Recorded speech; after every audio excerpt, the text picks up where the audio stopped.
Hi friends, మనమైతే చూస్తున్నాము పరమ పవిత్రమైన శైవ క్షేత్రం గోకర్ణ విశేషాల గురించి మనం ఇప్పుడు చెప్పుకోబోతున్నాము. ముఖ్యంగా ఇప్పుడు మీరు చూస్తున్నటువంటిది డ్రై ఫ్రూట్స్ అండి. డ్రై ఫ్రూట్స్, స్పైసెస్ ఇక్కడ బాగా సేల్ చేస్తారు. ఎందుకంటే ఇది మొత్తం కూడా ఎస్టేట్ అనమాట. ఇక్కడ స్పైసెస్, డ్రై ఫ్రూట్స్ ఇవన్నీ వాళ్ళే పండిస్తుంటారండి. కొండ ప్రాంతం అనమాట, కాబట్టి ఇక్కడ బాగా మనకు దొరుకుతాయి. క్వాలిటీలో అయితే నెంబర్ 1గా ఉంటాయి. ఇక వీటి విశేషాల గురించి, మన గోకర్ణ శైవ క్షేత్రం గురించి అన్ని విశేషాలు పిన్ టు పిన్ మనమైతే ఈ వీడియోలో చెప్పుకోబోతున్నాము. ఈ గోకర్ణనే కాదండి, మురుడేశ్వర్, మూకాంబికా టెంపుల్, ధర్మస్థల వీటి వీడియోస్ కూడా నేనైతే చేసి ఉన్నాను. లింక్స్ అయితే డిస్క్రిప్షన్లో ఇస్తున్నాను. వాటి విశిష్టత గురించి, చరిత్ర గురించి, ఎన్నో తెలియని విశేషాల గురించి ఈ వీడియోలోనూ అలాగే మురుడేశ్వర్ వీడియోలోనూ ఉండబోతున్నాయి.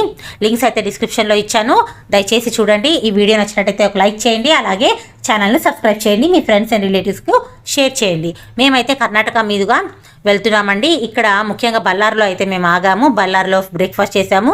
దేవనాగరి బెన్నదోశ మన పెద్దలు అయితే తినడానికి చాలా బాగుంటుందండి. పిల్లలైతే కొంచెం అరిగించుకోలేరనమాట, అది వెన్నదోశ కదా. ఇక అయితే గోకర్ణ ప్రాంతానికి మేము వెళ్తున్నాము. మొత్తంగా మేము అక్కడ చేరడానికి 8 గంటల సమయం అయితే పట్టిందండి. ఇక్కడ దీని విశిష్టత ముఖ్యంగా ఆత్మలింగం అండి.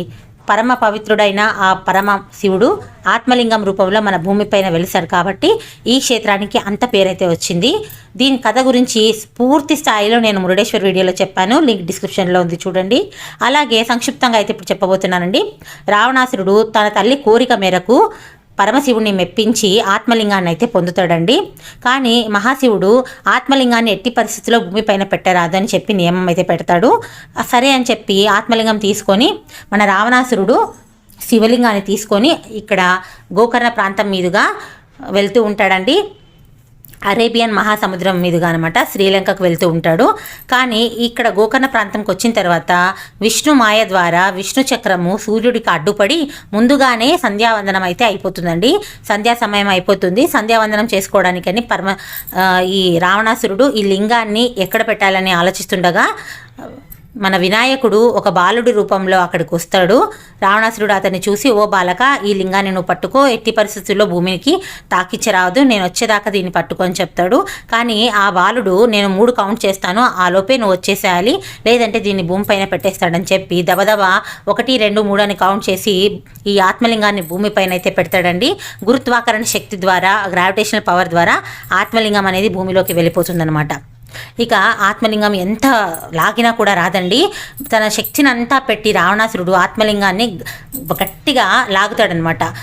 లాగడంలో ఆత్మలింగం అనేది ముక్కలైపోయి ఇక్కడ గోకర్ణలో ఒక పీస్ అయితే ఉంటుందండి ఆత్మలింగము. అంతేకాదండి, కొన్ని పీసెస్ అనేవి, ఈ ఆత్మలింగం ముక్కలు అనేవి కొన్ని ప్రాంతాలలో ఎగిరి పడిపోతాయి అనమాట. అక్కడ వేరే టెంపుల్స్ అయితే నెలకొన్నాయి. ఈ ఆత్మలింగం చుట్టి ఉన్న వస్త్రం అయితే మురుడేశ్వర్లో పడింది. అది ఒక మురుడేశ్వర్ టెంపుల్గా అయితే మారిందండి. మిగతా ఆత్మలింగాలు ఉన్న ప్లేసెస్ అయితే సజ్జేశ్వర్, ధనేశ్వర్ అని వేరే ప్లేసెస్ అయితే చాలా ఉన్నాయండి. ఇక ఈ గోకర్ణలో ముఖ్యంగా మెయిన్ ఆత్మలింగం అయితే నెలకొని ఉంది. అది భూమిలోనే అంతర్ధానం అయిపోయిందనమాట.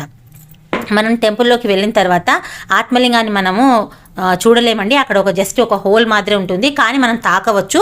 అదే ఆత్మలింగం అనుకొని మనం చెయ్యి పెట్టి తాకవచ్చు.